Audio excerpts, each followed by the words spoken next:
Hello, Peaceful Profits Nation. Chanel here with an exciting client spotlight episode for you today. So today we welcome to the podcast Mandy Theis. Mandy, so glad to have you here with us. Thank you for having me. Yeah, so Mandy is an expert in atelier training and art education. She taught me how to say that word, by the way. Did I do okay? Did I say it right? Perfect. You nailed it. Wonderful. Okay. Atelier is something I was not familiar with before meeting Mandy. So before I go on with all of your credentials and all the things that you do, I know there are listeners who also don't know what that is. So can you explain that term for us real quick? Of course. So atelier training is basically teaching someone how to paint realistically, drawing and painting realistically. So, for example, Leonardo da Vinci didn't wake up painting the Mona Lisa. He trained in an atelier for 10 years to learn the skills, and then he could paint the Mona Lisa. So that is the type of training that I do through my business and offer to students throughout the world. Okay, wonderful. Thank you for that background.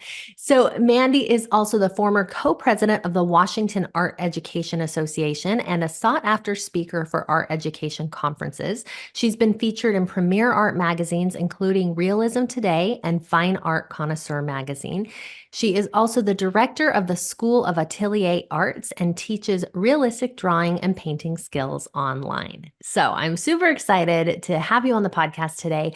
You joined us here at Peaceful Profits, already having worked on your business and grown your business, and you had a large email list, but your offer was not selling as well as you would have liked when you came here. So your first step was refining your offer, and that's often where we meet people. We usually start there. I would love to hear about what that process was like for you and kind of how your offer changed in that process.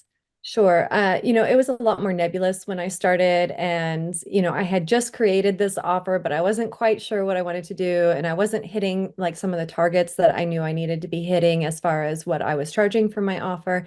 So, I had to rethink a little bit about what I was offering, at what price point I was offering it, and also offering something that wasn't going to suck me in and consume all my time and resources, right?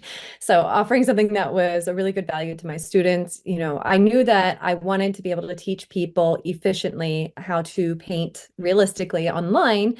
And how do you craft an offer that, does that for students? And then also because I'm offering something that most people don't know what it is right away. Most people don't know what atelier training is right away. There are people that are looking for realistic drawing, painting, but they don't know it's called atelier training. So Mm. I have to be a little educational in how I present my offer, and there's probably a longer lead time than maybe some other types of businesses where I'm educating my audience before they're ready for my larger offer. I did, when I came into the program, have a series of smaller offers to get people on my mailing list, and my mailing list is fairly robust. But I wasn't converting that mailing list into the core offer when I first started this program. And I've been working with the Peaceful Profits team to improve that conversion rate and, help the people who are looking for me find me. Yeah. So I'm curious to hear, you said, people don't always know what they're looking for with you. And that can be a really tricky thing when you like knowing how to talk about your offer when the people that you're reaching don't even know how to talk about your offer, right? So how did you kind of solve that problem? Part of it was changing the spelling, so atelier was Atelier. It's a French word. It means studio. But in my core offer, I call it atelier to help people remember Cute. it a little bit. So that's one thing that I did. And then also, I call it atelier painting boot camp, right? So trying to get the word painting in Yeah. there, the name of the offer, to help people understand a little bit better what it is. And then also, through my email list and things like that, making sure that I'm educating a little bit in little bits and pieces what the offer is, et cetera. So most people come in on my list through one of my opt-ins. I offer a free color theory class, on my homepage at schoolofatelierarts.com. So these are people that have actually taken a somewhat serious level of training with me, through this, mini class. And they're ready for more, but they don't know what it is, and that's when they're more open to hearing about the atelier painting boot camp. Yeah. Okay, that makes sense. Now, to get people to your opt-ins in the first place, Mhm. what have you done to just to bring people to your list? And how are, in other words, how do people come in contact with you? What are you doing to first draw people into your world? Okay, so I have a few ways that I'm currently using. So I have been doing the podcast touring quite a bit, which I've been enjoying. And that's starting to draw some traffic to my website. I also have a blog called the Department of Aesthetics blog, like the Department of Athletics, but it's the Department of Aesthetics. And I'm starting to win some traffic there on some, keywords. It turns out that my area is very niche, and so it's not too difficult for me to start winning some traffic words about Atelier in particular. So Oh, that's been helpful because the people searching Google for Atelier know what it is and they're looking for me. So that's helpful. And then I also run ads through Facebook that basically offer this free mini class I have online. And so I run the ads through Facebook. They buy the mini class sells them this like $34 worksheet set that I have that complements the class. And I pretty much break even on my Facebook ads that way. okay, amazing. Because then you've got this offer on the back end that you can sell to people. So, what do you do? What have you done to market your offer? So my email list has been really strong. And then also a lot of people in my world are running YouTube channels. That's very popular. We're Mm, obviously visual creatures as yeah. painters, and the people looking for painting training are looking on YouTube in particular. So I've actually started really targeting those. I was on a really wonderful, YouTube show that's quite popular with like a few 100,000 subscribers on it. And that alone brought me a huge traffic boost. So, and it was a win-win for both of us. It was one of their best ranking episodes, and it was really good for me too. So, it ended up working out really well. And, so a lot of, it's interesting because, when I'm actually doing teaching, people see the teaching. A lot of people think that they can't draw and paint realistically, that they either have it or they don't, and Yeah. there's they can do about it, right? But that's not actually true. Learning how to draw and paint's no different from learning how to play an instrument or learning how to read, but you need someone that has the skills. And the reason so many people feel like they can't do it is because, and I'm speaking as a licensed art teacher, as the former president of the Art Education Association in Washington, co-president there. That kind of in art education, the prevailing belief is that if art teachers teach people technical skills, it will ruin their creativity.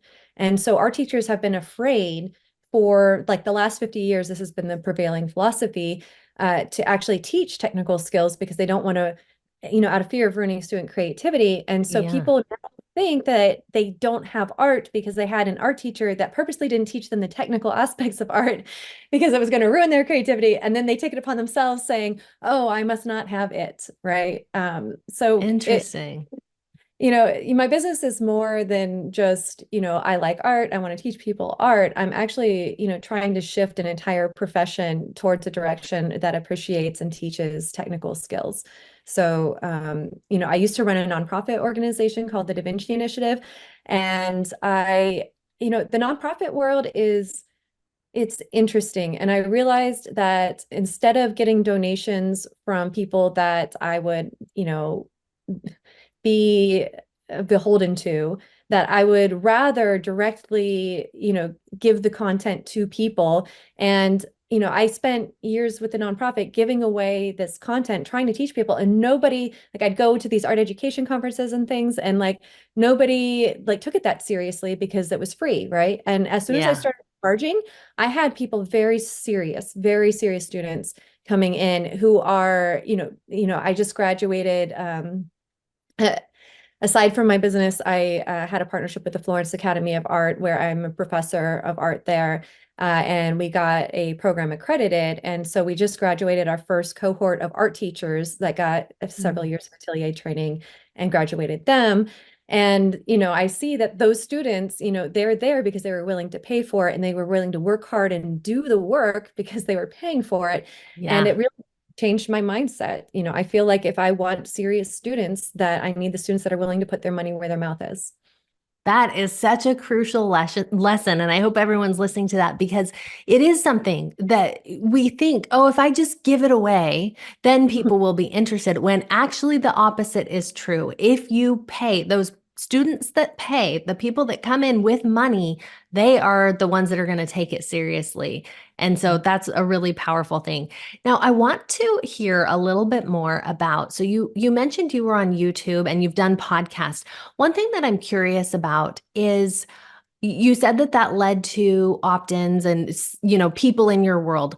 What do you feel like you're doing in these platforms that's working? Because sometimes people are going on podcasts, whether it's YouTube and it's video or Mhm. it's just an audio podcast, they're sharing their work, but it doesn't always lead to people coming into their world. So how have you been able to share in a way that really gets people to take action?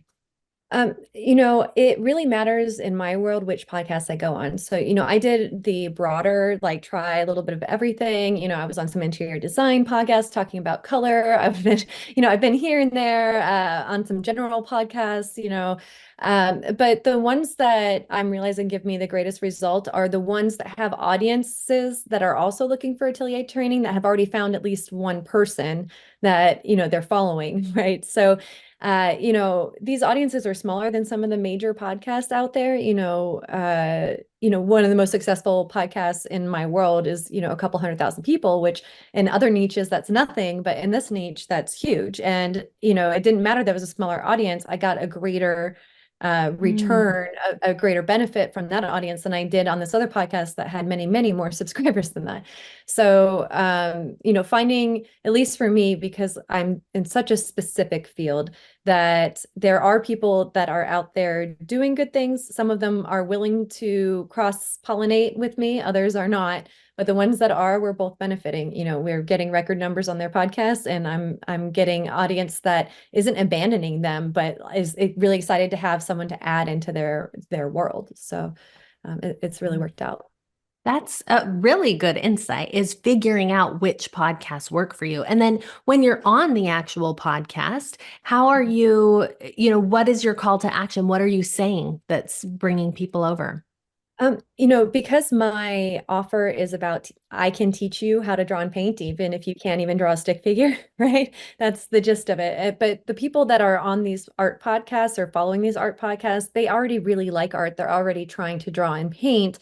And so really it's about kind of proof of concept of how good of a teacher I am. And so Mm. when I'm on those art podcasts, especially the YouTube videos, I gave a demonstration on why when you mix with whites, they look different depending on whether you're using titanium white or, Creminence white or whatever, how it affects your paint, right? And so if you're able to teach them something that they didn't know in a simple, straightforward manner in a small period of time, then they build that trust with you of, oh, I never knew that. I learned something new in just a small period of time that I didn't understand before. And then they're like, oh, you mean I can learn like this with you every week, right? Uh, Yeah. so for me, I think because I care so much about teaching and that teaching is my passion and a skill set that I've been very deliberate about developing, that, there's maybe 100 people out there that are teaching atelier training in some form or another online, but the ability to actually teach the information varies from instructor to instructor, right? And so what I'm pitching as come train with me, because not only do I have the knowledge, but I can efficiently teach it to you. That's my pitch. Yeah, that's really powerful and encouraging too, because I feel like if you're in the right space, what I hear you saying, if you're in the right space with the right people, then Mhm. they're going to hear, if they hear this thing, that, it's just going to spark something within them. And I love that. That's really powerful. Now, one of the reasons that I wanted to have this conversation and have you on the podcast is because I've seen as your business has grown and developed, you've really honed in on emails and using email as a strategy to get people, on calls and into your offer. So let's talk a little bit about that. So my first question for you is what kind of emails are you sending out? Um, you know, ever since I started Peaceful Profits, actually, I have to give Mike credit when he did that year-end review special podcast or whatever. I listened Yeah. to the whole thing. I wrote down all the little notes, but he said, "How many emails are you sending?" And at the time, I was sending out one a week, right? And he's like, "We send out 40 a month or something like that," and it just blew my mind. And I'm like, okay, I guess I'll try that. And I was like really intimidated by it for the same reasons I was intimidated to send any email ever. Before that, even sending a weekly email felt like too much. I was only sending monthly emails, right? But I started sending daily emails, and two things happened. The people that weren't serious got off my list, and the people that were serious became like super engaged. And those were the people that started engaging in my class, and enrolling in my class. Yeah. So is that what you're currently doing? What's your current pace? How many emails are you sending? Um, okay, well, I fell off the wagon this week. It's been a little bit of a challenge. I'm in the middle of a move and I am having some family events right now. But what I strive for is that I have a weekly email that's automated I do it at the beginning of every year, and it's 52 emails that just go out, Wow. and they give like a little bit of something like, oh, check out this blog post or check out this podcast, or did you know this? They're teaching emails, right? So they're the stuff that my list loves more than anything, like those, like my goody goody emails, if you will. And then I also send out a daily email ever since I heard that podcast, with the exception of this week, but don't tell Mike. Um, so in those daily emails, I will pick I'm teaching online and my students have all sorts of questions. So I usually pick something that they're curious about and I'll write a little email about it. Like, okay, why do you use this white instead of that white? And then I'll like write a little email about it. And then I'll weave in our online class today, we were discussing this, and this is what I told my students. If you're interested in learning more, you should consider joining us. Here's how. And then also something else that's been really great that I put at the bottom of every email now. I saw it on the bottom of one of Mike's now, but it said, "Want more from the School of Atelier Arts? Listen to our podcast." And I have a link to the podcast that I've done recently. You read more about art in our Department of Aesthetics blog, and then I'll link 3 different blog posts, and I change it every email so that they're always fresh ones. I have 3 sets of worksheets that I sell that are that lower level, offer. I'll be like, purchase our low cost worksheets. And I have the links and, I'm just consistently selling. When I send out my daily emails, I make an extra bit of money. When I don't send out my emails, I don't make that extra bit of money. And that more than anything else made me realize the literal value of sending out a daily email, because, as some of you know, like once your list gets big enough, it starts getting pricey to send out the email. So it's not just my Facebook ads that I want to be covering through, the Facebook advertising. I want to make sure that all of my business expenses are covered with these low level things, so that my larger offer actually pays my bills and my salary, and I'm not, you know, working for peanuts in my own business and having a salary that's greater to or equal than a teacher's salary, right? Yeah. So that's the goal, and it's exciting to see how, as it grows, that I'm meeting these, financial goals. Yeah, that is exciting. That's amazing to see. And a couple of questions. So, do you in every single email, is there a call to action? Yes. So in the goody goody emails, it's whatever I talk about in the goody goody email, I'll link a product that is whatever's most related to what I'm talking about in that email. In the discussion, emails, I always put a call to action to the online class, and it's been that consistency. And also, learning through all those many emails, which pain points are the ones that my students are feeling the most. And right now, it's the ones that are feeling like if they can't study at an atelier full time, then they can't do it at all. And my Mm, whole class was designed for people that are working full time, and in particular for art teachers that are working full time, because a lot of my followers are art teachers, so that they can get a little bit of training consistently throughout the week, that they don't have to have these massive amounts of time. And that has made a huge difference, like hitting on that pain point and helping students. And then, having those students enroll in the class. And then, many of them have given me permission to share snippets of, I didn't think I had time for this, and now I do. So it's been like this cycle that feeds itself, helping people gain the confidence. It is so scary for people who tried art and feel like they don't have it to try it again, right? Yeah. And it's terrifying to them. So anything I can do to offer reassurance to them, to, have other students speak to them, to have these snippets of what's going on in the class, to show them how safe it is, that it's okay, that they can learn this at their own pace, that the class is there to support them, that those are the things that they most want to hear. And when I'm able to show them that it is safe for them to get the training, that's when they're able to, overcome their fear and sign up for the program.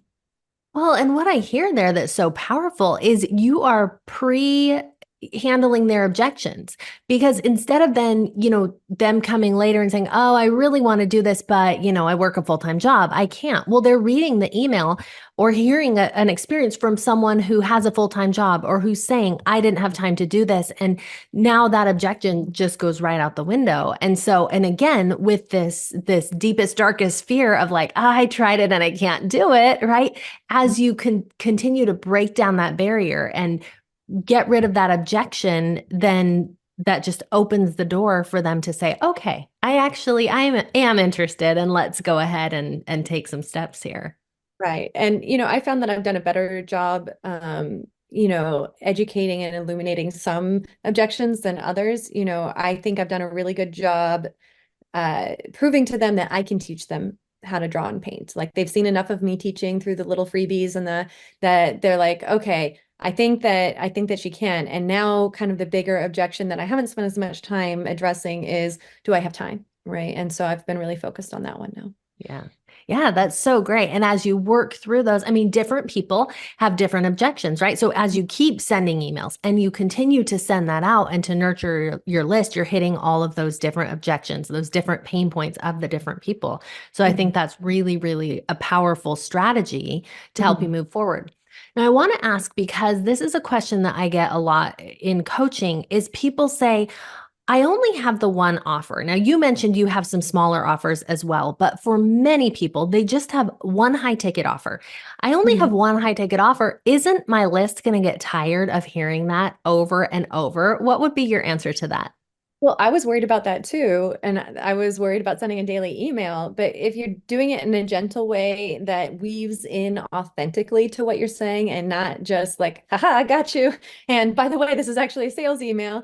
So I'll talk about like, hey, this might be an email. One of my students was worried that she wouldn't have enough time to paint this week. And I encouraged her to just mix her paint up and sit in front, like even if she didn't feel like she had time to just sit in front of her art for 10 minutes, each day. And she ended up picking up her palette and painting in those 10 minutes. And she didn't think that she could, get anything done in just 10 minutes. And I'll send out like a little picture if the student gave me permission, because they're building their Instagram following too, as artists and things like that. So they're usually very happy when I send out Yeah. through the email. It's good for them, it's good for me. I'm meeting the objection. And, so this student was able to achieve this in the class. If you're at home and you only have 10 minutes, try just sitting in front of your art for 10 minutes, even if you think you don't have time to work on it. And let me know how it goes for you. Respond directly to this email. And if you'd like to sit in our class for 10 minutes, you can join here, right? So just trying to give them something that's actually useful and valuable to them, that they still need to sign up for the class if they want to learn the techniques, right? Like telling them if Right. you have 10 minutes, you can still do it. That's not giving away the farm. But it is helping them, teaching them that, yes, you can do this in small increments of time. And, our class is really awesome. Look how funny the student was, or how great the group was this week. Don't you want to be a part of it? You can join us here. Yeah. Well, I can just tell in the way that you talk about your email how much value is in those emails, right?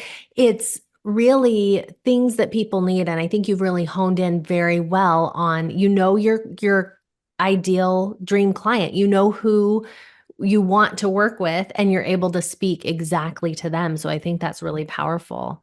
And I think the other thing too, at least for me, is that email suits my personality and how I like to think a little bit about what I'm going to say. I like that I can schedule them ahead of time. I Yes. I particularly dislike social media, even though most artists, build their following on Instagram. Like I have an Instagram at Mandy Fine Artist, but it's not what drives my business. That's just for me to post. And I only, share with my collectors, that Instagram if they want to see what I have available at any given point in time.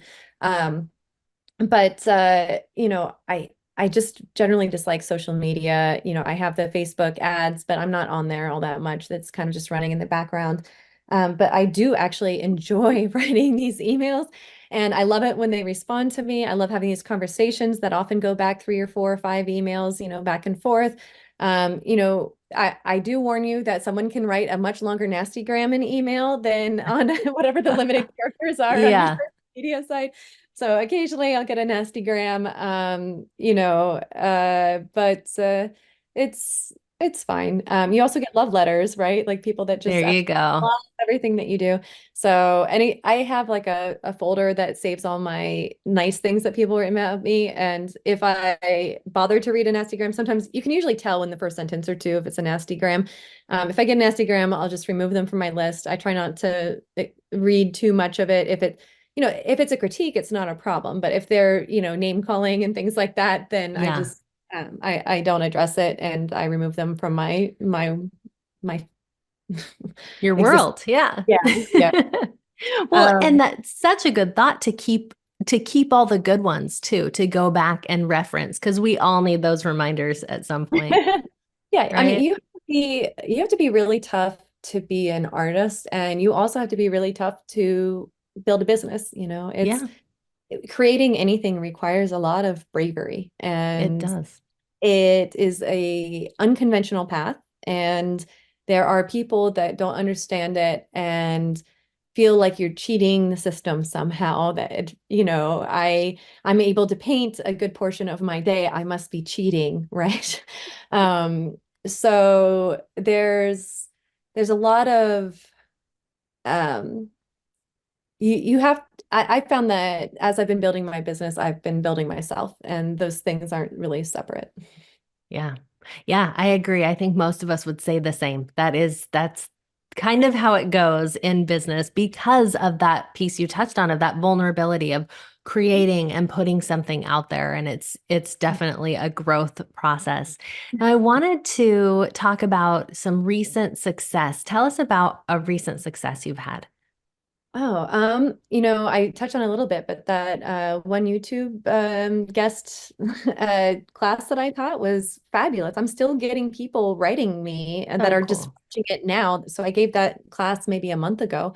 And I'm still getting these notes about this class and, oh, do you teach? And so there's like just it was such the perfect audience for what I had to share. I happened to pick the right thing to share with that audience.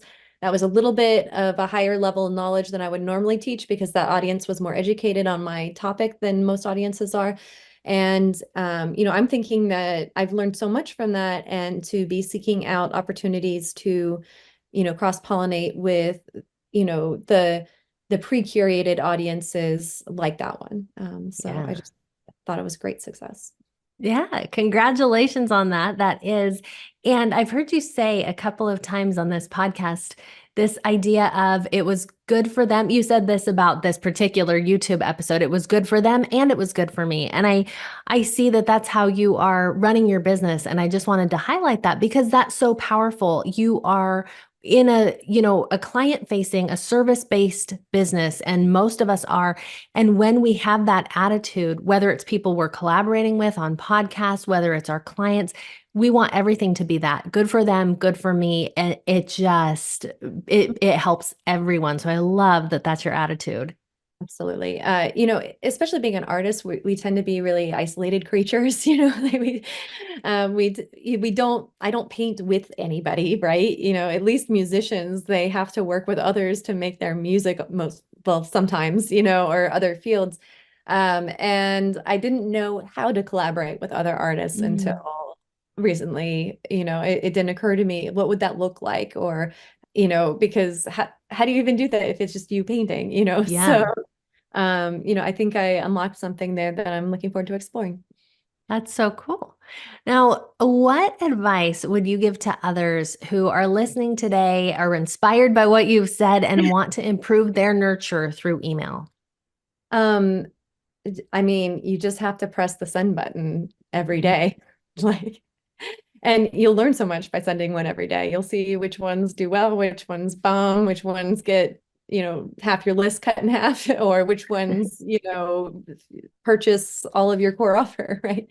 Yeah. Um, so and it's such an immediate feedback, and you're building an audience that actually wants to hear from you. Like they're on your email list because they want to hear from you. I have thousands and thousands and thousands of people that want to hear from me every day, and it's pretty cool. Yeah. Um, and it's so powerful. And my favorite thing about email is that it can't be taken away. Like when you build your audience on Instagram, especially this has happened to artist friends of mine, especially because we are classical artists, we paint a lot of nudes, we draw a lot of nude figures. And you want to share your work, but then you get banned because, somebody saw your drawing, Yeah. thought that it was porn, and it's not. And so people in my world get kicked off of social media all the time. They have to choose between showing their work or getting kicked off social media. But, I can send those, images of my drawings without worrying about it through my email. I can, no social media platform can kick me off. I have these email addresses forever, right? They're mine. I'm building my audience in a way that I can control. And that is not true for social media. So I think social media has a place, but the place is building your email list as far as I'm concerned. Yeah. Yes. And then to take that next step and send it. I love that, to put it out in the world, to not be too afraid to hit send. I think that's really, really great advice. Now, to wrap up this episode, how can our listeners find out more about you and what you're up to? Sure. Well, I would love it if you visit our website at www.schoolofatelierarts.com. You can follow me on Instagram if you just want to look at pretty pictures at Mandy Fine Artist. And if you are curious about learning how to draw and paint realistically, you can take a little mini class I have on our homepage on the website. It's free. You can sign up for it. And my promise to anybody who takes that class is that by the end of 1 hour, you will be able to see colors that you've never seen before. Oh, that is a cool promise. That is very intriguing and I love it. And I think first of all, I'm sure we have lots of listeners who are, interested in that promise just in and of itself, but I hope as business owners with our entrepreneur hat on that you all heard what she just did there. Just in this little call to action, it wasn't, right? Oh, go check out my class. It's good. Go check it out, right? You opened up this whole feedback loop in our minds of like colors I haven't seen before. What is that? I better get over there right now. So, repeat the website for us one more time. So it's schoolofatelierarts.com, and atelier is spelled Atelier. But the cool thing is that I'm winning that search word right now. So if you just type in anything that's close to atelier, it'll probably land you on my website. Perfect. All right. Mandy Theis, thank you. It has been so great to learn from you. Thank you, everyone, for being here, and we'll see you next time.